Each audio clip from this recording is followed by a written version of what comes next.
É interessante e significativo que a palavra revolução tenha praticamente desaparecido da nossa linguagem habitual, a não ser quando se reporta a acontecimentos do passado. E mesmo sobre alguns desses acontecimentos, como os do nosso passado recente, se põe em dúvida se o conceito é aplicável. Mesmo em relação ao 25 de Abril, se pergunta se foi uma revolução, não foi uma revolução. No entanto, a minha geração viveu muito a atualidade do termo, acreditando que a revolução não só era possível, como estava na ordem do dia. E eu tenho que falar dessa geração. Não posso deixar de falar dessa geração. Talvez a única, talvez a última, ou das últimas, que orgulhosamente se sentiu herdeira de todas as revoluções, desde a Revolução Francesa à Cubana, passando pela soviética ou pela chinesa. E quando a revolução era vilipendiada, qualquer que ela fosse, pelas desgraças que tinha acarretado, nós usávamos o Essa de Queiroz, que achava que as desgraças que acarretam são dolorosas fatalidades, enquanto as desgraças dos maus governos são dolorosas infâmias. E como Camus, nós revoltámos-nos para existir. Ele dizia: eu revolto-me, logo existo. E também como o poema da Sofia de Mel Brenner partia da página em branco, sentíamos-nos inventores, construtores de um mundo novo. E com a Sofia dizíamos: revolução, isto é, descobrimento. Mundo recomeçando a partir da praia pura, na busca de um país liberto, de uma vida limpa e de um tempo justo. Citei a Sofia. É verdade que nos sentimos senhores do nosso destino. É disso que vos falarei, hoje de manhã, de Portugal e do mundo. A década de 60 inicia-se, que é a minha década, digamos, a década costuma-se considerar a década da nossa geração, a década da nossa juventude. É uma coisa um bocado idiota, mas é assim que é feito. Eu acho que a nossa geração é muito mais que uma década. Se nós vivemos mais que 10 anos. A década de 60 inicia-se com grandes movimentos de massas que se desenvolvem em todo o país. Sentia-se o agudizar das contradições no seio do poder do Estado Novo. É o tempo das crises académicas. A luta estudantil vai constituir um dos grandes movimentos de resistência ao fascismo. Redescobriu-se a cidade como cenário de encontro. Não era já o bucolismo da ruralidade, a busca do bom camponês. E depois, também, no tempo das cerejas, do Temps des Cerises, a Comuna de Paris ia ser centenária, no maio de 68, de que aqui se ouviram os ecos. O Zeca Afonso cantava connosco, e nas novas boates, como se chamava, agora chamam-se discotecas, e nas novas boates urbanas dançavam-se os Beatles, ouvia-se jazz e os Velvet Underground.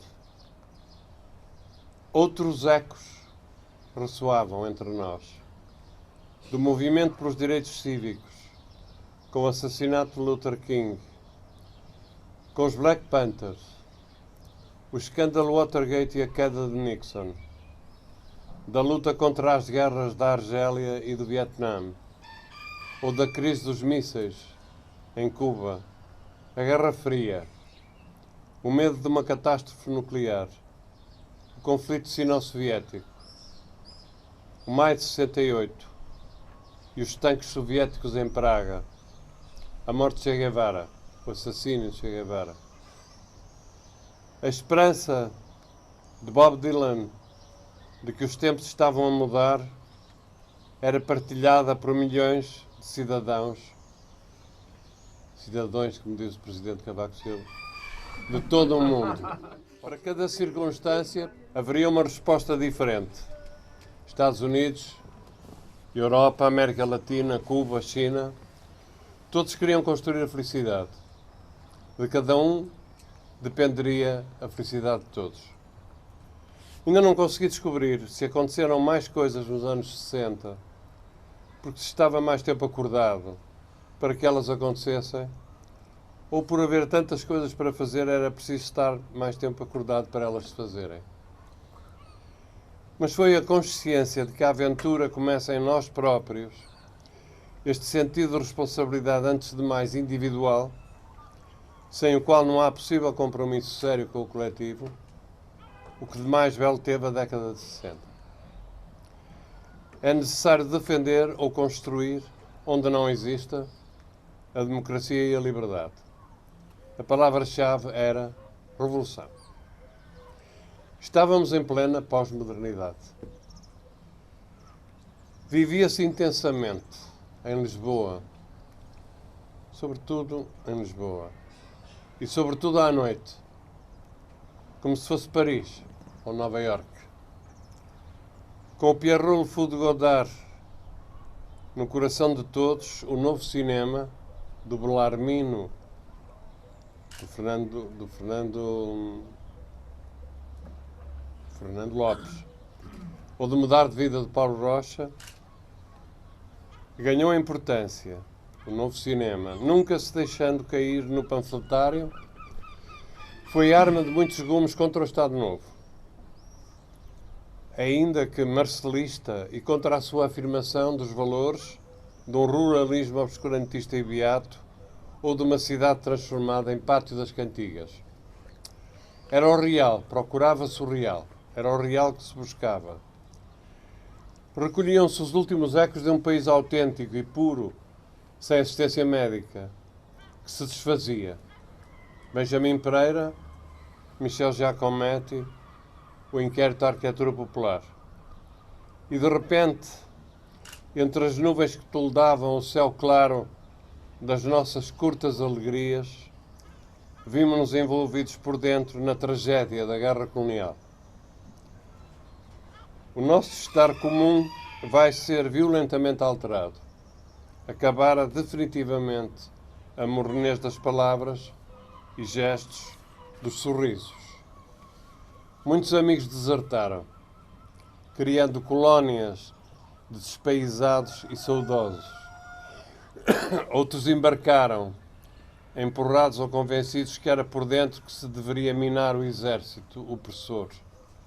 Viveram o inferno da inutilidade das intenções ou da conivência dos atos, agarrados uns aos outros, afinal apenas a tentar sobreviver.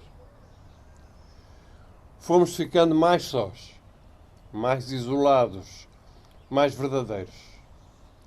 Uma teia imensa de mortos uniu os mais isolados povoados de Portugal. Chegava-nos a outra verdade, daqueles que eram massacrados nas senzalas incendiadas e nos boceques, para que no asfalto das cidades coloniais continuassem os intermediários dos novos negreiros. A Sofia de Melo Brenner continuava ao nosso lado. Tempo de solidão, diz ela, e de incerteza, de mascarada e de mentira, quando a pátria que temos, não a temos, perdida por silêncio e por renúncia. Nós, sem mais remédio que trazê-la na alma. entre socialismos divididos em tordesilhas ideológicas e de mercado, nas cinzas de Maio ou de Praga, na agonia lenta do salvador da pátria, já podre, mas ainda vivo, nos olhos do seu chefe de quina, promissores de modernos e mais europeus mecanismos de exploração e de tortura, perguntamos uns aos outros por sinais: lutar ou capitular? E a resposta era revolução. Em todo o mundo ocidental, as esperanças de que os tempos estavam a mudar iam caindo. Por cá, grupusculamo-nos quase todos em casa, uns a construir programas de fundação de vanguardas políticas, outros a preparar bombas para ir lançando. Unia-nos o desejo de não trair o povo. Cada um se olhava ao espelho e observava com amor o seu mundo íntimo. Haveria talvez que começar de novo. Percorrer as mesmas indecisões, os mesmos caminhos ilimitados. O perigo é a ausência do homem no homem, dizíamos. É desregrado o momento. Não porque saudavelmente se transgride, mas porque tudo em nós se manifestava por excesso, por raiva, por desespero. E nesta tensão abraçamos em distensão o 25 de Abril. E com ele nos cumprimos, porque para lá de todas as amarguras, como diz o Jorge de Sena, nós somos gerações que querem transformar o mundo.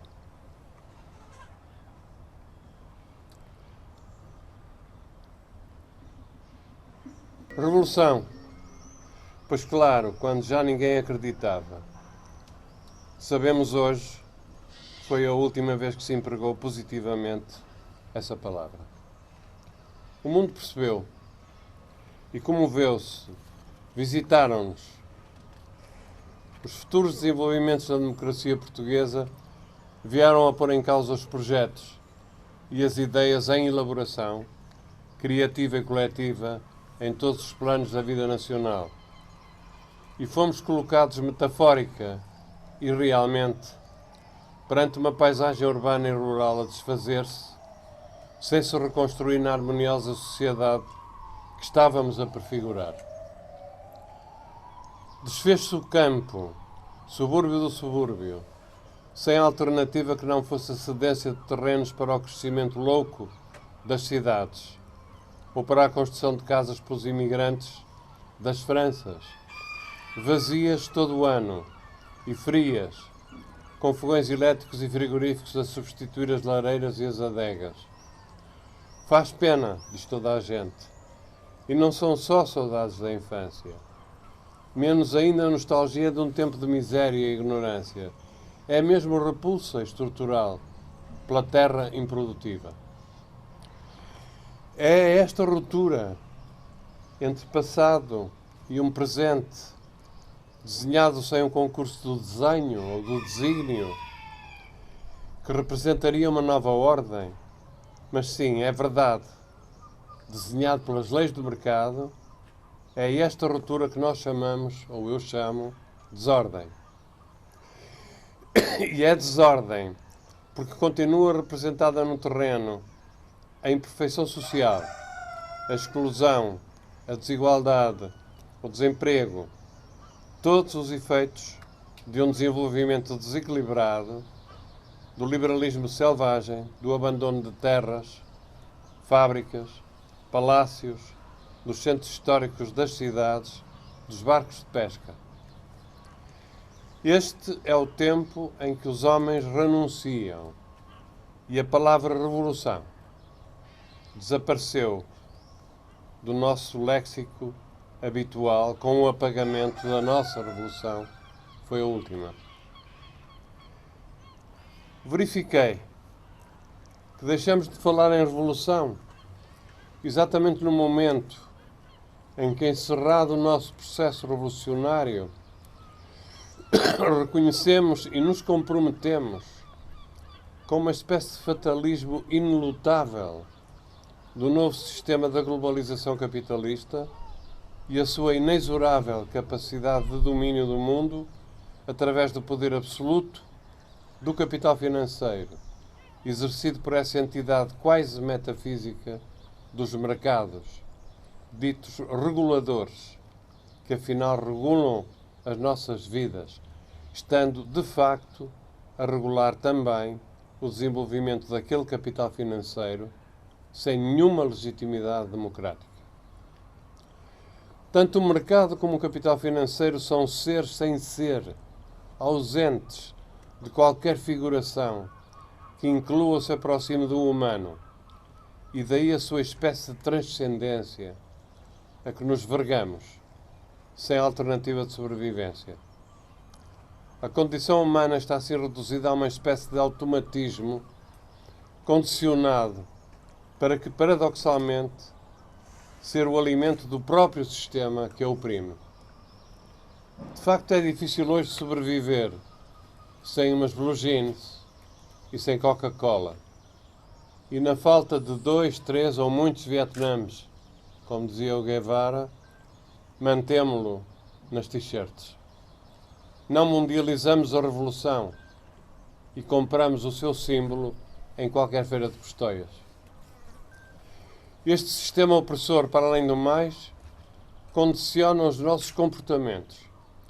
Tem a qualidade nunca antes atingida de nos colocar a todos numa plataforma tendencialmente unificadora, através dos novos meios de comunicação e de informação, numa espécie de internacional, agora de subserviência acrítica e praticamente inconsciente.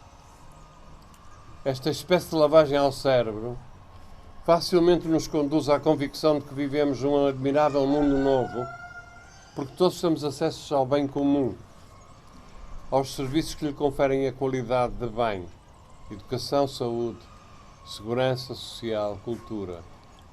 Nunca se fala, é do longo e dramático processo que a humanidade prosseguiu para conseguir este bem, que agora funciona como uma espécie de moeda de troca para a manutenção da tão apregoada estabilidade social. É extraordinário como as conquistas do homem, que estão aliás em crise, como o Estado Social ou até a liberdade, funcionam como uma espécie de chantagem para a sua neutralização.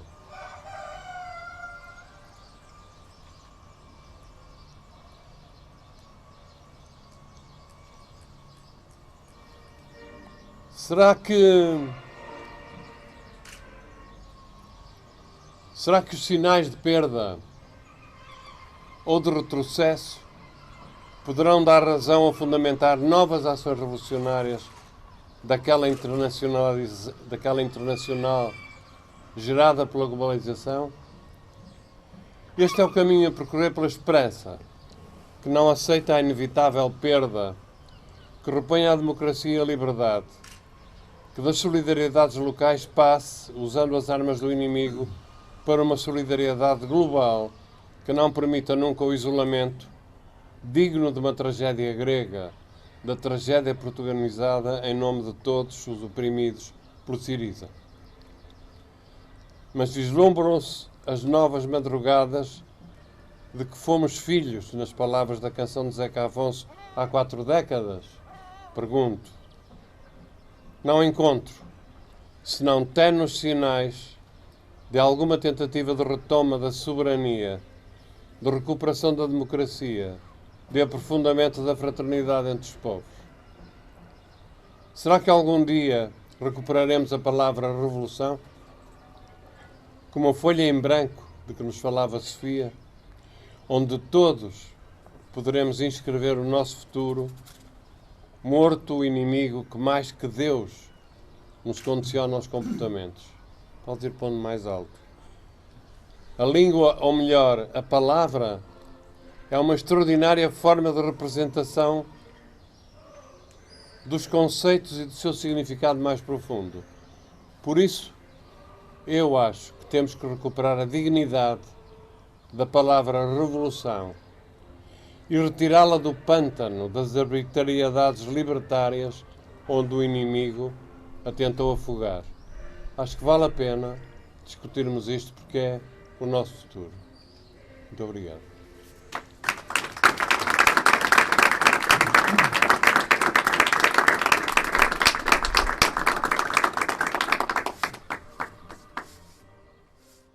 Quer dizer, um dos problemas de facto gravíssimos neste momento é não haver claramente um rosto, quer dizer, um personagem, um grupo de personagens que personifiquem este lado da opressão. A gente conhece, mas são tudo lacaios, é uma espécie de... é um séquito de lacaios secundários, quer dizer, mesmo a senhora Merkel é também um lacaio, não é? A gente percebe que ela está a exercer uma função convictamente, mas realmente não interessa. Quer dizer, abater a senhora Merkel não resolve problema nenhum. E é isso, esse é um dos vazios que eu sinto que existe, esta ausência esta ausência da presença de um inimigo que seja personificável, que seja claro, etc. É o sistema, é o mercado, é o sistema financeiro, são os bancos, mas que vamos matar banqueiros. Quer dizer, não é isso com certeza que vamos fazer, nem é isso que interessa provavelmente. Portanto, eu não sei responder a estas coisas, mas eu penso que nós temos que responder com armas semelhantes.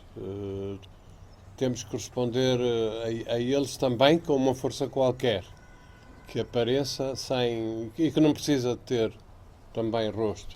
E aparecem em algumas situações, por exemplo, as ditas revoluções ou revoltas, as ditas primaveras árabes, não é?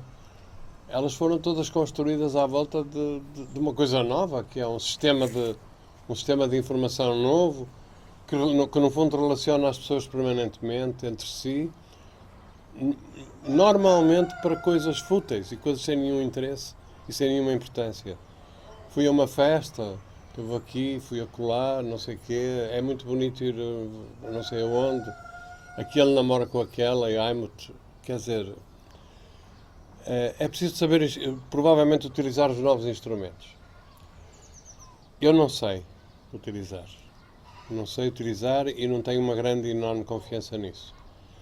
Porque, por outro lado, se é possível criar um movimento à volta disto, e foi possível nos países árabes fazer isso, em certas circunstâncias, e aqui também, quando foi a manifestação dos indignados e outras coisas, há uma certa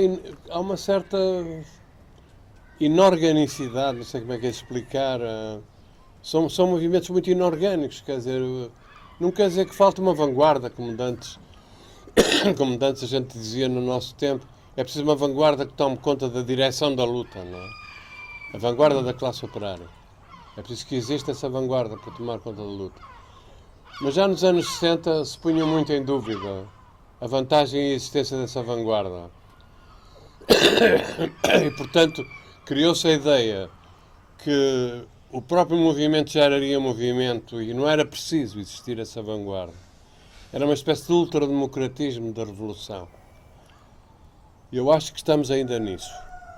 Apesar de que às vezes tenho um bocado de saudades da vanguarda, porque era um descanso. Quer dizer, sabíamos que a nossa ação tinha um reflexo qualquer orgânico e que ia ser continuada. Nós nunca sabemos se estas ações são continuadas. Portanto, eu não tenho respostas para isso. Mas compete à vossa geração agora decidir isso. Ou responder a isso. A questão da revolução começa em nós próprios também é uma questão muito de soixante-huit, quer dizer, é uma coisa muito de 68. A revolução começa em nós próprios e é feita para nós próprios. Esta é uma questão importantíssima, porque e isso é que dá o caráter de maio de 68 ou do final dos anos 60. Não é a ideia de que nós não estamos a fazer a revolução para os nossos filhos viverem a felicidade, que era uma coisa que até isso dizia. Ainda hoje se usa muito dizer o futuro, os meus filhos e tal. Não é isso. Nós queremos, e no 25 de Abril isso foi claríssimo, o aparecimento da palavra de ordem já, era uma coisa muito importante, porque se queria a felicidade já. E não era para o futuro. Era para ser vivida pelos próprios. E, portanto, se nós temos que encontrar o homem em nós próprios, temos que também perceber que, se fizermos a revolução, é para vivermos a felicidade nós próprios. Isso é uma novidade. Quer dizer, é uma novidade. Parece ser uma falta de generosidade. Não é falta de generosidade nenhuma. Por contrário. É porque se vivermos nós a felicidade, provavelmente os nossos filhos vão encontrar a maneira de viver a deles. Mas nós não temos que construir a felicidade dos nossos filhos. Nós temos que construir a nossa própria felicidade. E eles depois construirão a deles a partir da nossa. Por isso, esse é que é o significado é o eco de encontrarmos primeiro em nós próprios a transformação. Que é isso que encontramos em nós próprios? É reconhecermos a nossa complexidade, no fundo. Aceitarmos viver com a nossa complexidade, com uma única preocupação, uma fundamental preocupação, que é, hoje, admitir as diferenças, admitir, obviamente, a complexidade do homem e da mulher, e todos sermos diferentes uns dos outros, com uma condição que era fundamental, é não trair o povo. Essa era uma espécie de uma palavra de ordem. Podes ser tudo o que quiseres. Podes te vestir da forma que quiseres. Podes ter a tua sexualidade à tua vontade, como entenderes. És uma pessoa livre. Uma coisa não podes fazer, é trair o povo. E essa questão é importante. O que é isso, trair o povo? Ou como é que não se trai o povo? É esta a questão. Não sei responder a estas perguntas de uma maneira positiva, digamos, assim, preto no branco, sem o racismo, não é? Não sou capaz de responder. E acho que neste momento temos todos que debater isto em conjunto, porque só desse debate é que pode sair alguma luz. Não há aqui a vanguarda. Não temos a vanguarda da classe operária que nos diz como é que a gente deve pensar.